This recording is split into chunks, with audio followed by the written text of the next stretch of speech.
संविधान बनाने वाले ने परिकल्पना संकल्प यही लिया था कि हम सब लोगों को, अभी हो क्या रहा है कि ठीक है हम आगे बढ़ गए तो हम उसका फ़ायदा उठा सकते हैं, लेकिन एक रोटेशन में उन्हीं लोगों के बीच में चल रहा है, उन लोगों के बीच में नहीं आ रहा है। कुछ लोग ये कह रहे हैं कि बिहार में पासवान जाति और मांझी समाज दोनों आमने सामने है, दोनों एक दूसरे के खिलाफ है। पासवान आगे बढ़ते जा रहा है, मांझी समाज पीछे जा रहा है। नहीं, ऐसा कुछ नहीं है। किसी के आगे बढ़ने से कोई नाराज़ नहीं होता है, सबको अधिकार है आगे बढ़ने। किसी और समाज के लोगों को ही नहीं करें कि उसका हक मारी, उसका भी जो हक है उसको मिलना चाहिए।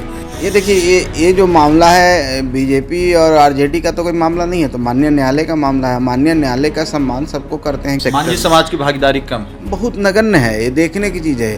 पॉलिटिकल क्षेत्र में आप हैं, सार्वजनिक जीवन में आप हैं, 24 घंटा लोगों के बीच में आप रहते हैं। जाति के नाम पे कभी भी आपको अपमान होना पड़ा या कभी आपको लगता है कि मेरा अपमान किया जा रहा है?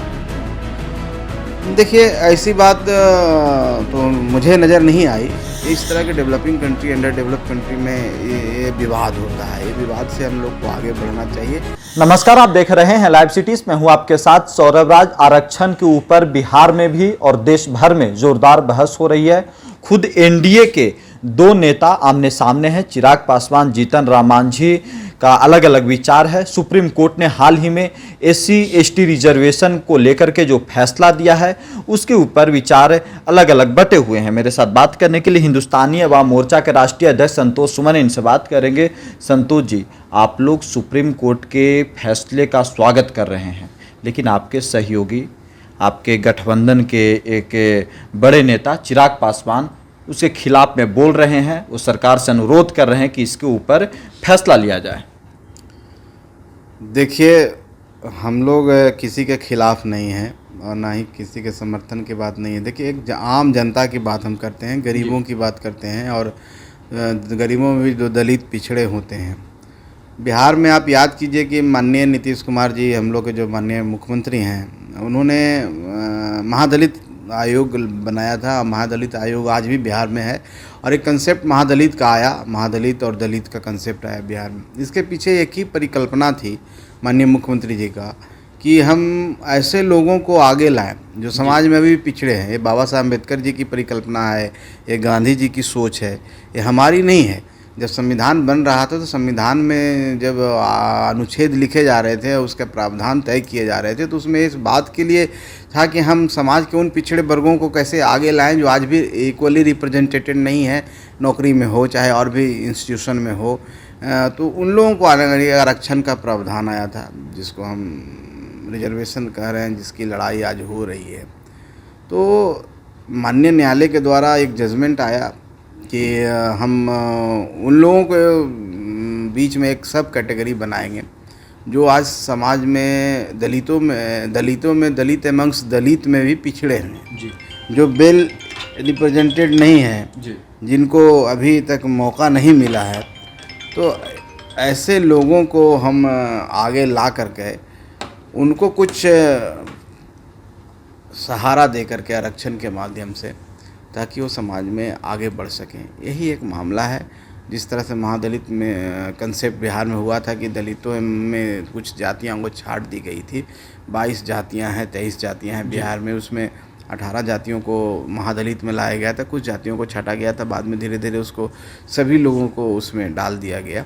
तो उससे ये होता है, आप देखेंगे कि एक कास्ट है बिहार में जिसको भुइयाँ मुसर बोलते हैं, और जब वो महादलित का कंसेप्ट आया तो विकास मित्रों की बहाली हुई, टोला सेवक जिसको शिक्षा सेवक आज कहते हैं। तो आप अगर सर्वे करेंगे तो 35,000 अगर शिक्षा सेवक बने हैं तो उसमें 70% 60% एक कम्युनिटी के हैं, मांझी कम्युनिटी के हैं, जो बहुत पिछड़े हुए थे, जो इकोनॉमिकली, सोशली और एजुकेशनली, जो जिस इंडिकेटर्स को कहें उसमें बहुत पिछड़े हुए थे। उनको मौका मिला इस रिजर्वेशन से और इस तरह के जो आयोग बनने से कि वो शिक्षा सेवक बने हैं। विकास मित्र 10,000 विकास मित्रों की बहाली हुई, इसमें 8 से 9,000 7,000 कम से कम उस कम्युनिटी के हैं। तो वो आगे बढ़ें तो उनमें अपलिफ्टमेंट हुआ, जागरूकता आया, अवेयरनेस आया, वो पॉलिटिकली अवेयर हो गए, वो नौकरी के लिए अब जागरूक होने लगे, उनके बच्चे पढ़ने लगे और वो आगे बढ़ने लगे। तो ये मेरा कहना है कि संविधान बनाने वाले ने परिकल्पना संकल्प यही लिया था कि हम सब लोगों को, अभी हो क्या रहा है कि ठीक है हम आगे बढ़ गए तो हम उसका फ़ायदा उठा सकते हैं। लेकिन एक रोटेशन में उन्हीं लोगों के बीच में चल रहा है, उन लोगों के बीच में नहीं जा रहा है। वो किसी से हमारी लड़ाई नहीं, दलित हमारे सब भाई एक हैं और हम आरक्षण के पक्षधर हैं। हम चाहते हैं कि आरक्षण का दायरा बढ़े और आरक्षण मिले लोगों को। लेकिन बिहार में ऐसा लग रहा है कि जब जीतन राम मांझी समर्थन में उतरे सुप्रीम कोर्ट के फैसले को लेकर के, फिर चिराग पासवान विरोध कर रहे हैं, तो कुछ लोग ये कह रहे हैं कि बिहार में पासवान जाति और मांझी समाज दोनों आमने सामने है, दोनों एक दूसरे के खिलाफ है। पासवान आगे बढ़ते जा रहा है, मांझी समाज पीछे जा रहा है। कुछ नहीं, ऐसा है? ऐसा कुछ नहीं। किसी के आगे बढ़ने से कोई नाराज़ नहीं होता है, सबको अधिकार है आगे बढ़ने का। अगर दलित के अंदर एक पासवान जाति के भाई लोग हैं, अगर वो आगे बढ़ रहे हैं तो हम नाराज़ क्यों होंगे? उनको भी अधिकार है और हमको भी अधिकार है।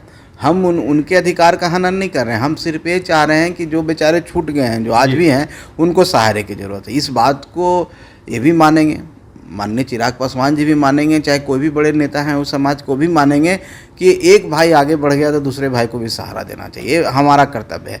तो हम लोग सब मिल करके सब लोगों को एक साथ चले और बाकी किसी के खिलाफ हम लोग नहीं हैं, नहीं किन्हीं के राजनीतिक रूप में हम लोग को कोई ऐसा चीज़ देखना है। हम सिर्फ माननीय न्यायालय से यही आग्रह करेंगे कि आपने जो जजमेंट दिया है उस जजमेंट को पालन हो और उन लोगों को फ़ायदा मिले। हम किसी और समाज के लोगों को ही नहीं करें कि उसका हक मारी, उसका भी जो हक है उसको मिलना चाहिए। लेकिन जो उन लोग का हक है, जो उन लोगों को आगे बढ़ना चाहिए, जो संविधान में परिकल्पना की गई थी और बनाने वाले ने, फ्रेमर ऑफ द कॉन्स्टिट्यूशन, जो फादर ऑफ द कॉन्स्टिट्यूशन जिसको कहते हैं बाबा साहब अम्बेडकर को, उनकी जो परिकल्पना थी कि बेंचर पर बैठे हुए जो हमारे स्टूडेंट हैं उनको भी उतना ही शिक्षा मिलनी चाहिए जो फ्रंट बेंच पर बैठते हैं। बस इतना ही मामला है। लेकिन आरजेडी जो आप लोगों के विपक्ष में लोग हैं, आप लोगों के सामने, वो कह रहे हैं कि बीजेपी एनडीए के लोग आरक्षण खत्म करने के लिए सोच रहे हैं, आरक्षण विरोधी आप लोगों को बता रहे हैं। ये देखिए, ये जो मामला है बीजेपी और आरजेडी का तो कोई मामला नहीं है, तो माननीय न्यायालय का मामला है। माननीय न्यायालय का सम्मान सबको करते हैं क्योंकि ये यहाँ की व्यवस्था है और डेमोक्रेटिक सेटअप में 4 पिलर होते हैं जिसमें एक आपका भी अहम रोल है और विधायिका का भी जिसको कहते हैं और न्यायपालिका भी कह रहे हैं। तो ये सब एक दूसरे से मिले, एक दूसरे से चेक एंड बैलेंस के रूप में चलते हैं। कहीं पर किसी का कोई अच्छी नहीं है इसमें। बीजेपी, हम समझते हैं भारतीय जनता पार्टी का कहाँ कोई मतलब है इसमें। आरक्षण में अगर कोई इंटरप्रिटेशन किया गया है सुप्रीम कोर्ट के द्वारा तो इसमें बीजेपी का कहाँ कोई मामला है, कोई पार्टी का तो कोई मामला नहीं है।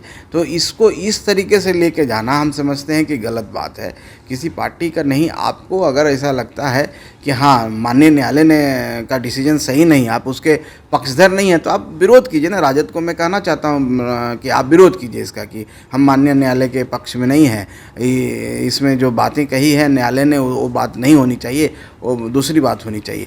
लेकिन संतोष जी, जिस समाज का आप नेतृत्व करते हैं, आपके पीछे जो समाज हमेशा आपके लिए खड़ा रहता है, आपके पीठ के पीछे भरोसे से खड़ा है, क्या आप मानते हैं कि अनुसूचित जाति में आपका समाज काफ़ी ज़्यादा पीछे है? मेरे मानने से नहीं होगा, ये डेटा है, आंकड़ा है। और बिहार में अगर आप आंकड़ा उठा कर देखेंगे और आप बिहार में 3 प्रमुख जातियां हैं। दलित में कहिएगा तो 3 मेजर जातियां हैं जिनकी जनसंख्या ज़्यादा है और वो बहस में हम नहीं जाएंगे कि हम ज़्यादा हैं वो ज़्यादा। मैं सिर्फ जो सरकारी आंकड़ा है और जो सरकार के द्वारा पेश किया गया सर्वेक्षणों के उपरांत, उसमें है कि 3 बड़ी जातियां हैं। भैया मुसहर मान लीजिए कि उनसे थोड़ी कम है संख्या में, लेकिन आप अगर परसेंटेज आप देखेंगे, एक इंडिकेटर बना लिए कि नौकरी कितना है, एक इंडिकेटर मान लीजिए कि उसमें MP MLA कितने हुए, एक इंडिकेटर मान लेंगे उसमें व्यापारी कितना है। जैसे कि वहाँ भी दलित चैम्बर ऑफ कॉमर्स टाइप के भी चलता है और उसमें देखिए कि रजिस्ट्रेशन किस जातियों का, तो आप पाएंगे कि ये जाति का रिप्रेजेंटेशन नगण्य है। चाहे वो ब्यूरोक्रेसी में हो, मीडिया में हो, न्यायपालिका में हो, किसी भी क्षेत्र में जाएं, एजुकेशन के क्षेत्र में जाएं और जॉब सेक्टर, मांझी समाज की भागीदारी कम है, बहुत नगण्य है। ये देखने की चीज़ है। तो मुझे लगता है कि मैं किसी का भी विरोध नहीं कर रहा हूँ, मैं चाहता हूँ कि उनको भी, आप लोगों को हक नहीं मिल रहा, उनको भी आरक्षण मिले। लेकिन जो मेरा वाजिब हक है, जो मेरी संख्या जितनी है, और हमारे लोग आज भी जिन टोले पर रहते हैं, जितने गरीब हैं, कोई जाके देखे अगर उसके बाद वो कहे, उनकी स्थिति अगर जाके देखे और उसके बाद कहे कि नहीं इसको अधिकार नहीं मिलना चाहिए, तो हम मानेंगे। अगर कोई जाकर के व्यक्तिगत तौर पर देखे देख करके कहेगा, तुलनात्मक अध्ययन करेगा, तो कोई अंधा व्यक्ति भी कह सकता है कि इस समाज को आगे बढ़ना लेकिन चाहिए। आपके समाज में अगर गिने चुने भी कुछ लोग हैं जो आगे बढ़ गए हैं, चाहे आप बढ़ गए हैं या कोई भी सांसद विधायक बन गया, ब्यूरोक्रेट्स में हो गया हो, तो आप उनसे भी कहिएगा ना कि आरक्षण छोड़ दीजिए। निश्चित तौर पर अगर सरकार के द्वारा ऐसी व्यवस्था लाई जाएगी और ऐसा कुछ होगा तो हम उसका विरोध नहीं करेंगे। हम तो ये मानते हैं कि अगर हम आगे बढ़ें तो मेरा परम दायित्व है कि हम उन लोगों को भी आगे लेके आएँ, क्योंकि पहिए का एक गाड़ी का 4 पहिया, एक पहिया अगर सही चल रहा है, 3 पहिया अगर एक भी पहिया गड़बड़ाता है तो गाड़ी सही से नहीं चलती है। तो हमारा जो मानना है कि समावेशी होना चाहिए, इंक्लूसिव होना चाहिए, इंक्लूसिव इन द सेंस कि ओवरऑल डेवलपमेंट होना चाहिए, और समाज के सब तबके कोई भी कार्यक्रम होता है, चाहे आरक्षण हो, तो समाज के उस अंतिम व्यक्ति पर पहुंचना चाहिए। अंतिम व्यक्ति तक कैसे पहुंचेगा? जब तक उसको हम एजुकेशन नहीं देंगे। एजुकेशन कैसे होगा? जब तक वो सोशली मोटिवेटेड नहीं होंगे। सोशली मोटिवेटेड कैसे? जब तक इकोनॉमिकली अपलिफ्टमेंट उनका नहीं होगा। तो ये सब चीज़ जब तक नहीं होगा तब तक वो इसका लाभ नहीं लेंगे। तो मेरा मानना सिर्फ यही है कि ये लाभ सबको मिले। अगर उसके लिए मुझे कुर्बानी देना होगा तो मैं भी कुर्बानी देने के लिए तैयार हूँ। ये एक सवाल है, सच सच बताइएगा संतोष जी, कभी भी पॉलिटिकल क्षेत्र में आप हैं, सार्वजनिक जीवन में आप हैं, 24 घंटा लोगों के बीच में आप रहते हैं, जाति के नाम पे कभी भी आपको अपमान होना पड़ा या कभी आपको लगता है कि मेरा अपमान किया जा रहा है? देखिए, ऐसी बात तो मुझे नज़र नहीं आई। हाँ, पहले हम लोग के पिताजी जब कहानी कहते हैं, हमारे दादाजी कहते हैं, तो उस समय का माहौल था। हम लोग जब लेकिन आज कुछ बदला है। जिस युग में है उस युग में नहीं है, और आने वाला समय में हम लोग भी चाहते हैं कि इस तरह की जो भावना है, हर व्यक्ति इंसान होता है, और हमसे डेवलप कंट्री है, जिसको हम डेवलप कंट्री कहते हैं, उस कंट्री में जाएंगे तो इस तरह की भावना नहीं है। इस तरह के developing country, under develop country में ये विवाद होता है। ये विवाद से हम लोग को आगे बढ़ना चाहिए, और फीलिंग्स कुछ स्तर पर होता भी होगा, तो हमको हो सकता है कि ना हो, लेकिन और किसी दूसरे समाज के, हमारे समाज के, चाहे दलित में कोई भी समाज हो, उनके साथ होता होगा तो अपनी बात करेंगे। हमारे साथ इसलिए नहीं होता है कि हम लोग शुरू से हम लोग का सौभाग्य प्राप्त हुआ है कि हम लोग सही जगह पर हैं, हमारी परवरिश सही से हुई है, और हम उन लोगों के बीच में रहे हैं, सब लोगों के बीच में रहे हैं। तो हमको नहीं, व्यक्तिगत तौर पर इस तरह का नहीं है, और लोगों को होता होगा। निश्चित तौर पर कुछ ऐसी असमानता है, तभी तो रिजर्वेशन है, और रिजर्वेशन का क्राइटेरिया ही बनाया गया था कि वो इकोनॉमिकली ना हो, सामाजिक हो, क्योंकि आज भी समाज में बहुत सारे ऐसे काम होते हैं जो बड़े पदों पर रहने के बावजूद उनको उसी दृष्टि से देखा जाता है। तो रिजर्वेशन चल रहा है, तो रिजर्वेशन का एक दायरा ये भी है। तो ये सब चीज़ों से हम इतर बोलते हैं कि हमको समाज के हर व्यक्ति को, हमारी भी रिस्पॉन्सिबिलिटी है, चिराग पासवान जी की भी रिस्पॉन्सिबिलिटी है कि उनके समाज में भी हो, उनके इनके समाज नहीं है। कोई जात हम नहीं कर रहे हैं, हम दलित एज ए होल कर रहे हैं। तो दलित एज ए होल में जो व्यक्ति हो, किसी कास्ट का हो, कोई मैटर नहीं हो, वो छुटा हुआ, तो उसको हम लोग को उंगली पकड़ के बाहर लाना है। यही नैतिकता भी कहता है, यही हमारी जो हम सार्वजनिक जीवन में, तो हमारा ये परम दायित्व भी है। चलिए, शुक्रिया, थैंक यू हमारे साथ बात करने के लिए सर।